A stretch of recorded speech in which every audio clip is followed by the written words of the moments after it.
हकीकत बात है कि साधु संत महात्मा बनो, लेकिन बनो ऐसे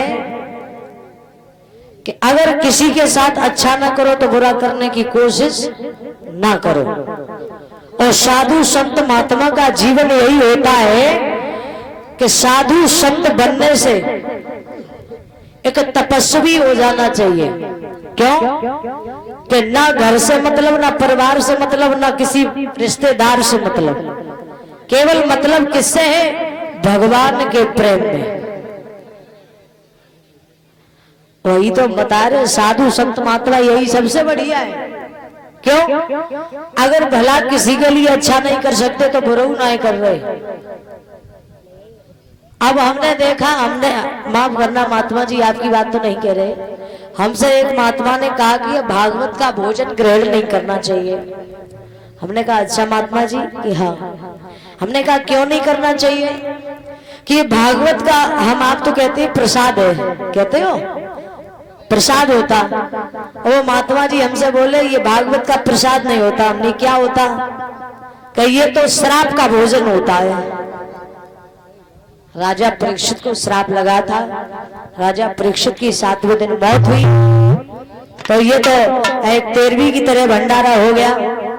तो हमने कहा आप खाते नहीं हो? कि मैं नहीं खाता हूं। हमने कहा ये बताओ तुम महात्मा जी किसके चेला हो? किसके चेला हो? जवाब दिया आसाराम बापू की। तो हमने कही अब आप, हमने कहा तुम्हें तो गुरु को बताए हुए शर्म ना आई। हम तो ऐसे गुरुओं को नाव ना लेते। काहे? इतने अच्छे तुम्हारे गुरु थे तो कारण क्या हुआ जो उन्हें जेल की रोटी तोड़ने पड़ी? और तुम इस प्रसाद को कह रहे कि ये श्रापित भोजन है। हमने कहा हमसे कहा तो कहा, किसी से कहना नहीं। 7 दिन भगवान की चर्चा चलती, हरि भगवान का गुणगान हो रहा, और वो भोजन श्रापित हो गया। हमने कहा बहुत अच्छी बात महात्मा जी, आपने हमें तो ज्ञान दोगे कि हाँ ये श्रापित भोजन है।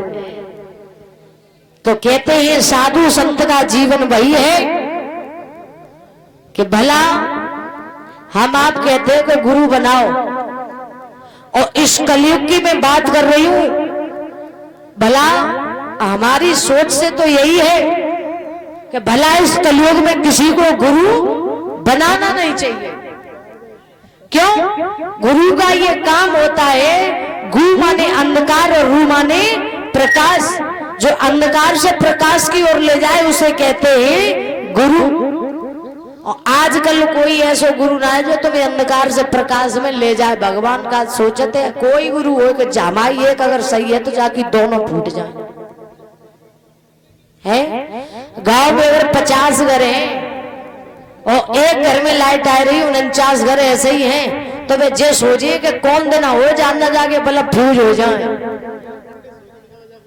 हैं? सोचते हैं कोई नहीं ये सोचता कि भला हमारे यहाँ नहीं आ रही है, चलो उसी के यहाँ आ रही तो उसी से कभी कभार काम चल जाएगा। कोई नहीं है। अगर इस कलयुग में सबसे बड़े गुरु हैं तो मां और बाप।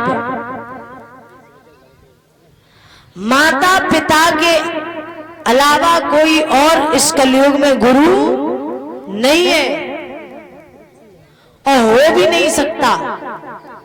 क्यों? जिस मां ने जन्म दिया, जिसने जन्म दिया, दुनिया दिखाई, चलना सिखाया, बोलना सिखाया, पाल पोस के बड़ा किया, सीधे पले पलाए पड़ा मिल गए, वे गुरु हो गए। है? तो गुरु मां और बाप है, अन्यथा कोई गुरु नहीं है। बताया जाता है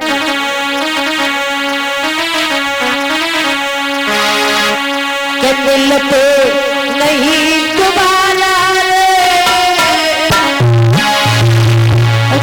माता पिता की से।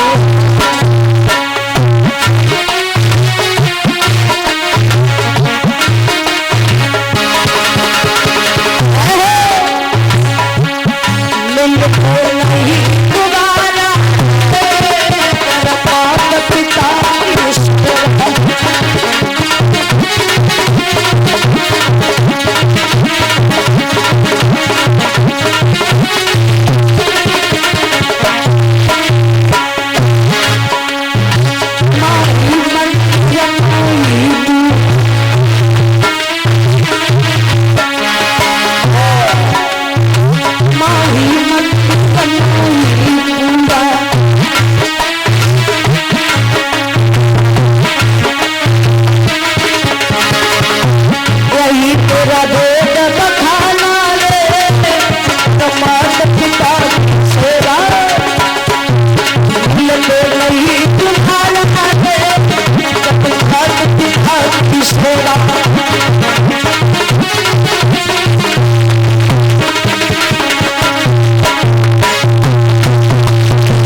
बेटा, जिस मूर्ति को स्वयं भगवान ने बना के भेजा, हम आप उस मूर्ति की पूजा नहीं करते। करते हो? नहीं करते। अरे भैया डुकरा ने कुछ कह दे बहुत है तो बहू का जिंदगी निकल जाए, मरे न रोए जाए तो। हाँ, कहते कि जिस मूर्ति को स्वयं भगवान ने बना के भेजा, माँ बाप बुजुर्ग हो जाते तो एक मूर्ति के समान ही हो जाते हैं, और जिस मूर्ति को हम आपने स्वयं बनाया उसकी हम आप पूजा करते हो, और जिसे भगवान ने बना के भेजा उसकी पूजा नहीं करते हैं। बोलिए गोविंद भगवान की। करो, ये वादा है। अयोध्या, मथुरा, वृंदावन, काशी, हरिद्वार, ऋषिकेश सब छोड़ दो। अगर सवेरे उठ के सासू अम्मा के पांव छू ले दिन में अगर एक बार, तो पीठ पे हाथ फिरायो, कहेगी अरे भैया सदा सुखी रहे। कहती है तो वह मूर्ति तो आशीर्वाद देती।